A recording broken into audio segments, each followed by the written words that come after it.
Deliver dito during the school. Nakuha mo doon anak ng gusto. Ay, sorry, is this true?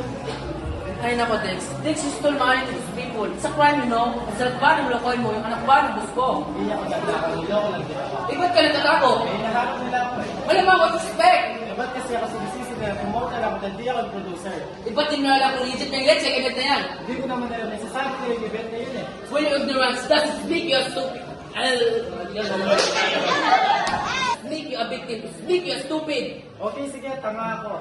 Eh, irresponsable. Ganyan ka na talaga dati. Irresponsable. Eto naman po kami, huwag kang maglala Kuya Bre, babayaran ko yung utang ko sa'yo, hindi ko makakalimutan eh. Uy. Bilang ka ng bitag eh. Uy, hindi na tungkol sa pera. Eh, ano? Tungkol sa pagiging irresponsable mo. Ang dami mong sinayang, di ba? Isa na nakapag-graduate ka. Isa na nakahanap ka ng magandang trabaho. Pero anong ginawa mo? Sino pinili mo? Yung babae? Hindi lang siya basta babae, pamilya ko siya. Eh, nung tawag mo sa amin, hindi mo ba kami pamilya? Pamilya? Eh mula nung mawala si nanay, eh parang namatay na kayo lahat. Si tatay, nasa barangay, si kuya, si ate siya nag-asawa. Ikaw naalipin na trabaho ako. Kuya, bata pa lang ako nun. Si Aina lang ang naging pamilya ko. Eh, nasan pinili mo? Nasa si Ira. This grew up is the fucking with your life. It's the fucking on this life. Fucker! Maybe stop fucking with her life, fuck you. Uy, Dex, ba't bibig mo? Oo, yung bibig ko talaga. Pagkakabalik ko ng buhay nyo eh, no? Eh, natin siya, ba't hindi natin pag-usapan dito yung babae na mag-usawa? Hindi. Dex! Pag-usapan natin ito para malaman nila na hindi na ako yung oras dito. Yung asawa nito, hindi totoong nag-abroad. Hindi ko siya nabinas. Oo, nahuli ko siya may kasama ng ibang babae. Hindi ko asawa mo. Ha? Kuya, wag Hindi siya. na natin gawin sa yun. Pwede, inayan siya ni ate eh. Tsaka ano ba, matagal mo na sinasabi sa'yo na gawang lalagin yun.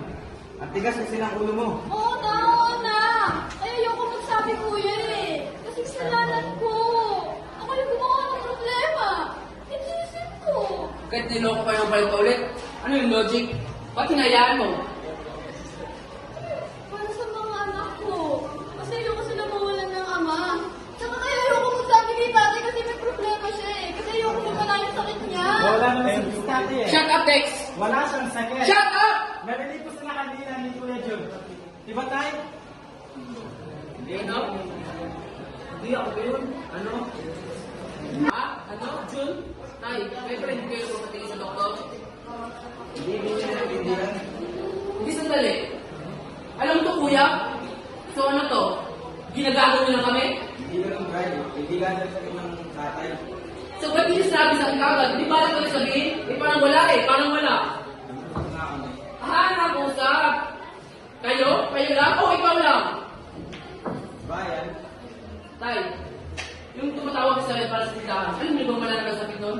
Hindi. Oh, so, ginagamit nyo yun para tulungan si kuya. Sinamantala mo naman. Hindi ko sinabi ng tatay na humingan ka ng pera. Like sinabi mo na, sinabi ko na ba? Hindi. Hindi ko